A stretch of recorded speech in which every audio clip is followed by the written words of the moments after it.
The Decent project has been running for quite a while now. It's over 2 years and a half, and we're basically close to the end of the project. That for us is almost a new beginning, because actually we have done a lot of really interesting experiments in the area of reinventing democracy and reinventing the institutions, the democratic institutions of the 21st century. And when we started, we had no idea of what was going to come up in the project.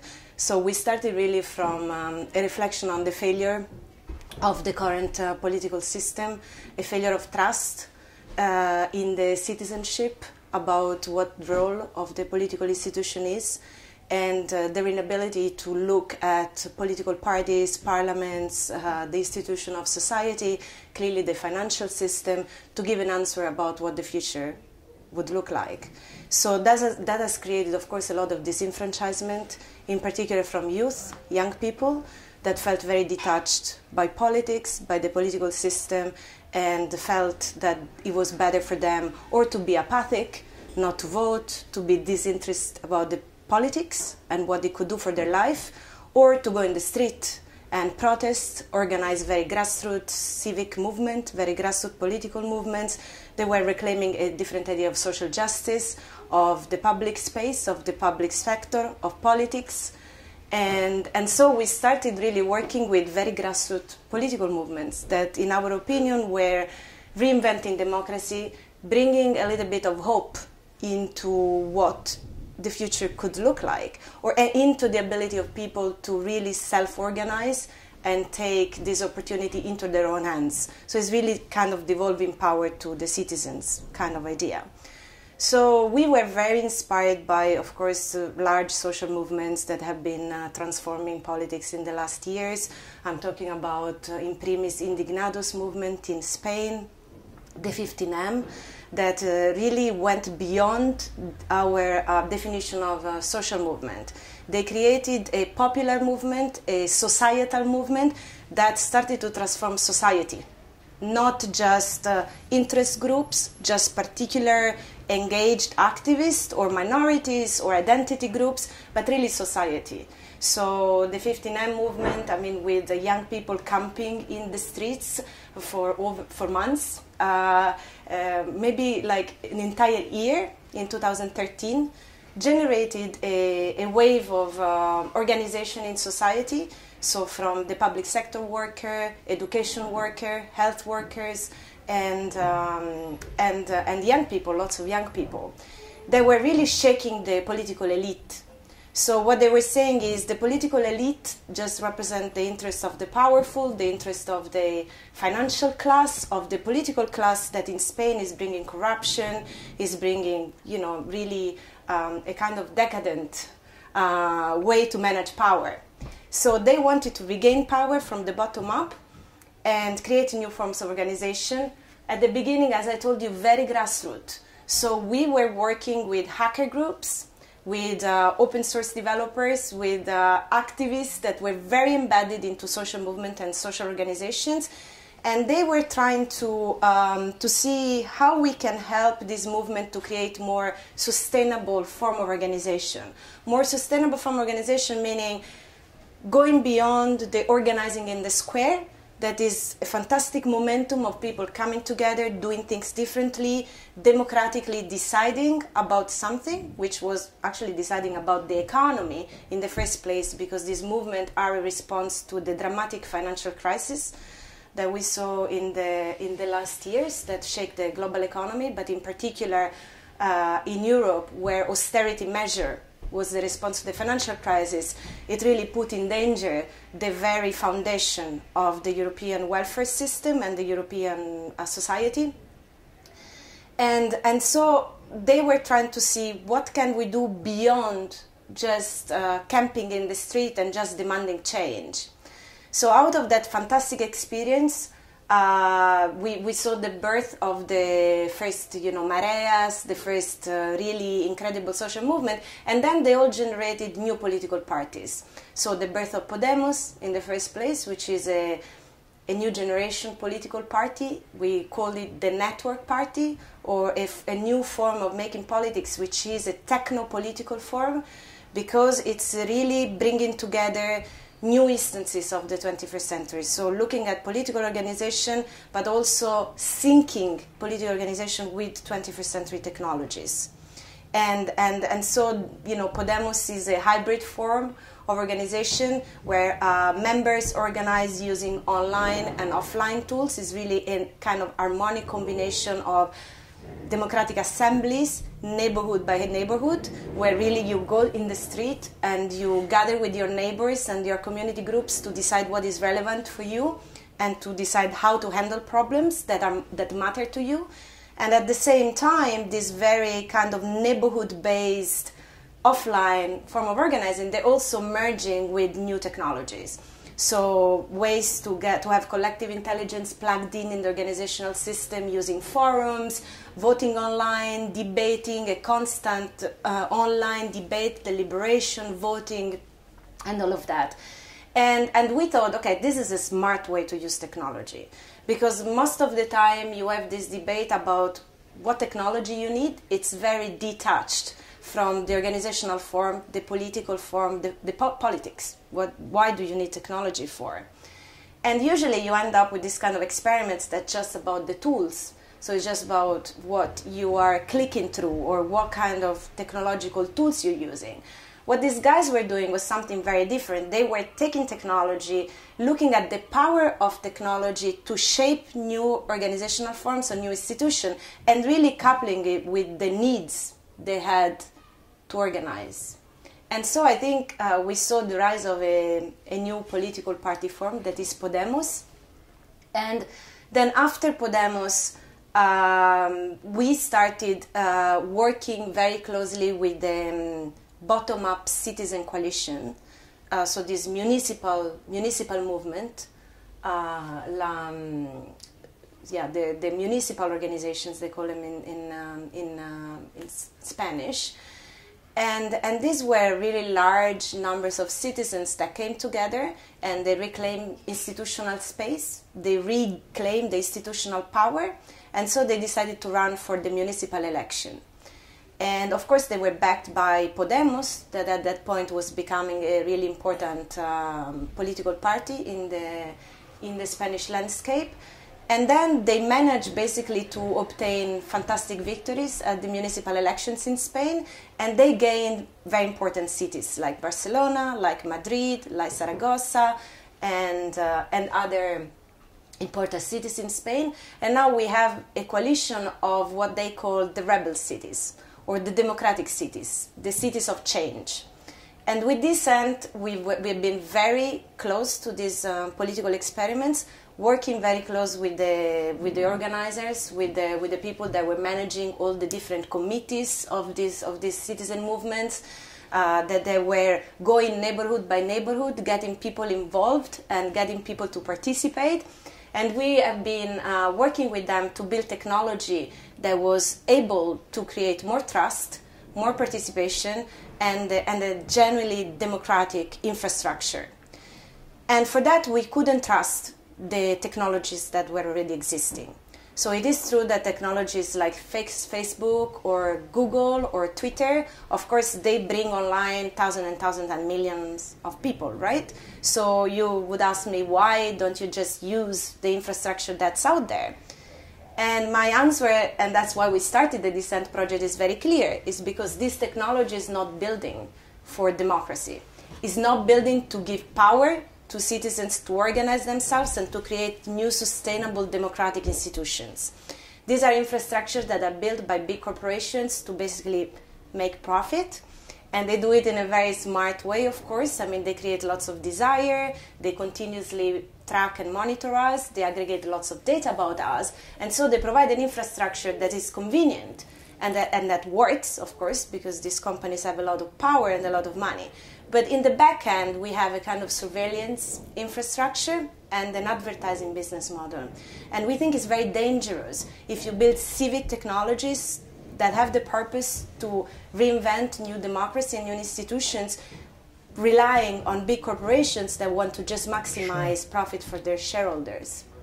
So we thought that alternatives need to exist, and alternatives have to be built bottom up, and have to be technologies that are in the hands of people, that are, of course, open source and distributed and surveillance free, and then can honestly generate an empowerment for the people that use them. That's why we built Decent. I mean, first of all, let me just say that I focus on Barcelona, but that's not the only case in the Decent project. So I focus on Barcelona because I think that's where we saw a really bottom-up, grassroots, popular movement now occupying the institutional space. So we started with them very grassroots, and now we're building tools for cities, for parliaments, for political parties that are, you know, shaping the institutional space. So we have been growing a lot, and it has taken a very interesting trajectory. So that's why I was mentioned this in the first place. However, we have other very interesting cases in the Decent project, like working in Iceland with Your Priorities. They've been pioneering e-democracy platforms, and they were the platform that was used by the Icelandic citizens after the financial crisis, when they basically decided that they had to rewrite the Icelandic constitution because the constitution wasn't reflecting the interests of the people. So they used a mix of committees and appointed by the people and a parliamentary group, and then they used online tools to get feedback from the citizens that could propose how they wanted to write the constitutional chart. So it's been a very much a democratic exercise. It it succeeded in terms of opening up the participation of the citizen in writing a constitution, which I think is a very important part of our democracy. But then it didn't succeed just because a new government stepped in, and they basically didn't recognize that. They said, okay, we are not accepting that change, and they blocked it. So this also showed that when you challenge representative democracy, which is a little bit what Decent is about, we challenge representative democracy to propose a new form of deliberative democracy, or even direct democracy in some cases. It's an hybrid, but still it is a hybrid. So you have to take into account the fact that at the end of the day, the power lies with the representatives that are elected by the people. So if you ignore that and you just think you're going to replace it with direct democracy, then what you get is like the Icelandic case, where the new parliament or the new government comes in and they basically ignore the democratic exercise. Well, I mean, first of all, when we started Decent, we immediately said, for us, democracy is in particular a democracy about your economic system. You cannot have just a representative democracy that looks at the formal aspect of the democratic representation system, the laws, the regulation, accountability, the role of parliaments, even the role of governments. But the main thing about democracy is who decides about allocation of resources, about the economy. And so it was for us very clear and normal to combine democracy with democracy in the economic system. And also because if you look at why we had all the protests from citizen movements and the new forms of politics that we're talking about, is a strong protest against the power of finance in the political system. So it was clear to us that the financial system and the way it works is not accountable, is not transparent, and that people are not participating. And they're also not participating in the way that resources are allocated, first of all in their community, and how it's generating an economy locally that can sustain the needs of a population. But also they are not involved in any possible way. I mean, when you have the political system, people are just asked to vote once every few years, right? And this is what we critique about the 19th century parliamentary system, is that this is not enough. You have to have a new system which is in sync, as I said before, with 21st century technology, where people have to be part of the political process, not just once every few years, but participate. So we started to see how we can translate this process of deliberation, participation, and creation of trust through technology, but also to make choices that concern the allocation of resources. For instance, democratic open budgeting is part of Decent, participatory budgeting process. I mean, they have been piloted in Iceland, in Reykjavik, where the city of Reykjavik has allocated over 2 million euros for projects that are being decided by citizens themselves through Decent tools, where citizens could prioritize proposals that are important for them, and then the city would allocate the budget on them. The same system has been now replicated in Madrid, and the city of Madrid just launched a participatory budgeting process allocating 60 million euros. So now it's becoming more relevant, and it's becoming an important part of the city budget, which is allocated having respect and full participation of citizens themselves into deciding. So our work with complementary currency goes in that direction. How can citizens deliberate and decide how they want to organize their economy? And how can we use new tools, for instance, like Bitcoin or the blockchain, at the service of the community?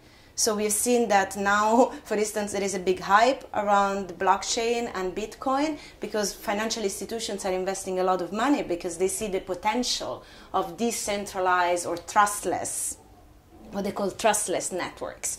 We wanted to run experiments that go in a very different direction. So devolving some of the power that financial institutions and insurance companies, for instance, have in the hands of the citizen and pilot these technologies like the blockchain and creation of bottom-up trust within a democratic community to see how that can improve the life of people, how it can improve a functioning of a community. So that's the exception that we give to of course, to the economic experiment. So it is a matter, so basically the economic pilot that we run in Decent is a matter of democracy because it's a matter of creating trust in a community, it's a matter of decisions, and it's a matter of giving an underpinning to the economic system that where people can take direct part in shaping it.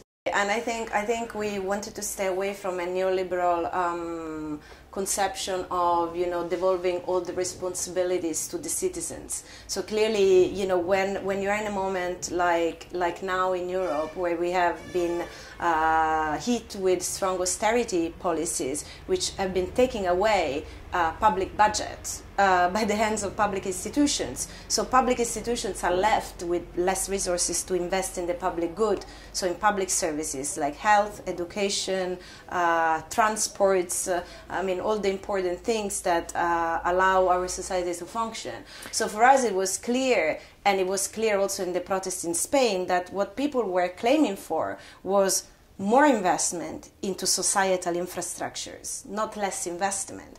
And the reason why a lot of those investments and infrastructures are now in the hands of private companies is the same problem we're having with building future technologies for democracy, which are accountable, democratic, transparent, and public. Which means, they basically work for the public good and for the citizens, and not just to to make more profit, because these are really the future institutions of society. Well, I think what I've been talking about, for instance, cuts to the public budgets, or austerity measures, or a privatized view of governance, is a danger. What I think is a danger is also a specific ideology, mostly coming from Silicon Valley, which is building an architecture, a technological architecture, a technological infrastructure that looks much more like a digital panopticon than a democratic infrastructure, because power is very concentrated in the hands of few companies, and these companies, by controlling our devices, our cloud where we gather all the data, and in particular the access to the data and what can be done with those data, they are aggregating in their hands a big amount of power. Well, I think you don't need my example. I think the dystopian case has already been revealed by the likes of Edward Snowden, or by the likes of Julian Assange, and or other whistleblowers. I think they have been telling us what is really happening when you concentrate too much power in the hands of few players that don't have as the main purpose doing public good, but they're controlled by shareholders. In particular, if these companies don't pay taxes that we can reinvest in funding societal infrastructures. And what our governments do instead of investing in those infrastructures that are important for society is actually cutting public budget and imposing austerity measures. I think you end up in a situation where spaces for democracy shrink. And I think the relevant scenario of being monitored 24 hours by these companies where basically their business model at this point coincide with the surveillance is one thing. So I think an important work that we've been doing in Decent has been looking at, of course, privacy-aware systems and decentralizing infrastructures, but also at the model of these companies that is making money by aggregating and selling personal data. So this is the business model of the digital economy now, and we thought that it's very important to find alternatives that are based not on a market-driven, efficiency-fueled vision, but that are based on creating more public goods and what we have been writing in Decent, building and sustaining and growing the commons in the digital age. Which is really about, for instance, using data for the purpose of improving public services or for the purpose of improving our health system, other education system, public transportation, and all of that, which is really needed in society now. And not only as a commodity that can be sold and traded in financial markets. This is what's happening, and I think this is a problem for technological self-determination, but this is also a problem for autonomy and for citizenship, because it's, again, taking away the power from us, from the citizens, and putting in the hands of non-accountable institutions. What utopia looks like? Yeah, I mean, I'm very busy into giving utopias a material underpinnings. So I think we have to be more able to ground our utopias to make our utopias possible. So actually, I'd like to see our utopia a bit much more like the Decent project, like experimented and tested with bottom-up communities and movements that want to achieve change. I think that it's over the grand narrative of change, that was very much in the 19th century, the idea of communism or capitalism as big, grand historical narratives. I think what we need now is to aggregate bottom-up power and to ground utopias into potential, material projects and infrastructure so that we can make these utopias grow. So my utopia is a bit like opening up more democratic spaces, devolving more power to the citizens, and making sure that we can build the future civic, data-driven infrastructure for society.